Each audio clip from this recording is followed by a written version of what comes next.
वक्त बैतुल मुकद्दस के फतह का मौका था।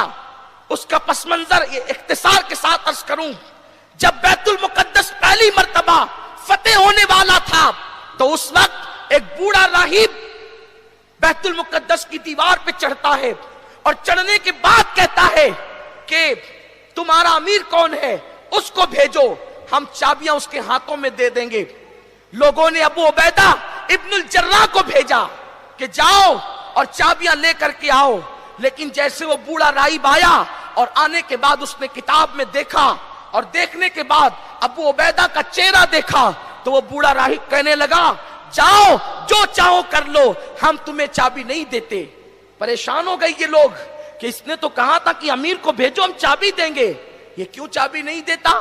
जब पूछा गया तो कहा, मैं अपनी किताब को मानूं कि तुम्हारे अमीर को मानूं, कि तुम्हारी ताकत को मानूं। मेरी किताब जो इल्हामी किताब है उसमें लिखा हुआ है कि मुसलमानों का जो अमीर, जिसके गाल अंदर को होंगे, जिसकी दाढ़ी लंबी होगी, जिसकी आंखें अंदर को धसी होगी, जिसकी उंगलियां बड़ी बड़ी होगी और जिसकी उंगलियों पे गोश्त कम होगा, जो दुबला पतला होगा, पिंडली के ऊपर जिसकी जो है वो तहबंद होगी, उसके और उसका रंग सुर्ख होगा, उसको ये चाबी दी जाएगी। और वो ना होगा तो दुनिया की कोई ताकत बैतुल मुकद्दस को फतह नहीं कर सकती। तो जब ये निशानी उसने पढ़ना शुरू की तो सहाबा मुस्कुराने लगे। क्यों? क्योंकि ये सारी निशानियां अमीरुल मोमिनीन सैयदना उमर इब्न खत्ताब की निशानी थी। तो लोग कहने लगे, हम तो लश्कर का अमीर समझ रहे थे, लेकिन ये बूढ़ा तो मोमिनों के अमीर को तलब कर रहा है। और जब ये बात खत में लिखी गई अमीरुल मोमिनीन सैयदना फारूक आजम को, आप आए, आने के बाद अमीरुल मोमिनीन फारूक आजम की शान से आए। बड़ी मशहूर बात है, उसको दोहराता नहीं, इशारा सिर्फ करता हूं। एक ऊँटनी थी उस मोमिनों के अमीर के पास। हालांकि एक मुल्क से दूसरे मुल्क को जा रहे हैं, बुलाने पे जा रहे हैं, इल्हामी किताब में तस्करा है, अल्लाह की किताब में जिसका तस्करा है, बड़ा राहिब तलब कर रहा है। तो किस कर्रो फर के साथ जाना था, लेकिन अपनी खुद की ऊँटनी पर जा रहे हैं। एक ऊँटनी, थोड़ी देर मालिक, थोड़ी देर गुलाम। और जब बैतुल मक़दिस करीब आया तो गुलाम बैठा हुआ है। फारूक आजम ने जो चमड़े के मोजे पहने हैं वो फटे हुए हैं, और वो फटे हुए मोजे पैर में तो नजर नहीं आ रहे थे कि फटे, लेकिन बीच में एक नाला आ गया पानी का, तो वो चमड़े के मोजे निकाले और निकालने के बाद अपने कंधों पे डाले। तो कंधों पे डालने की वजह से जो फटे हुए मोजे थे वो नजर आने लगे कि फटे हुए हैं। अबू उबैदा इब्नुल जर्राह, खालिद बिन वलीद आपस में बातें कर रहे हैं, हजरत क्या कर रहे हैं ये, अमीरुल मोमिनीन ये क्या कर रहे हैं। वो फटे हुए मोजे पैर में थे तो छुपे थे, एक कंधों पे डाल दिए तो नजर आ रहे हैं, इन पे क्या असर पड़ेगा, इन पे क्या रौब होगा, क्या दबदबा होगा। अमीरुल मोमिनीन जैसे ही पार गए, कान में अबू उबैदा ने कहा, हजरत आपने ये क्या किया, पूरा बैतुल मक़दिस आपका मुंतजिर है कि मोमिनों का अमीर कौन आ रहा है, और आप इस तरह फकीराना शान से आ रहे हैं। अरे मोजे फटे थे, पैर में नजर नहीं आ रहा था फटापन, कंधे पे डाले तो फटे हुए मोजे नजर आ रहे हैं। इतना सुनना था, फारूक आजम की आंखें तेज हो गई, गोया की आंखों में खून उतर आया हो, और आपने जमीन से कंकरियां उठाई और उठा करके अबू उबैदा इब्नुल जर्राह को फेंक करके मारा।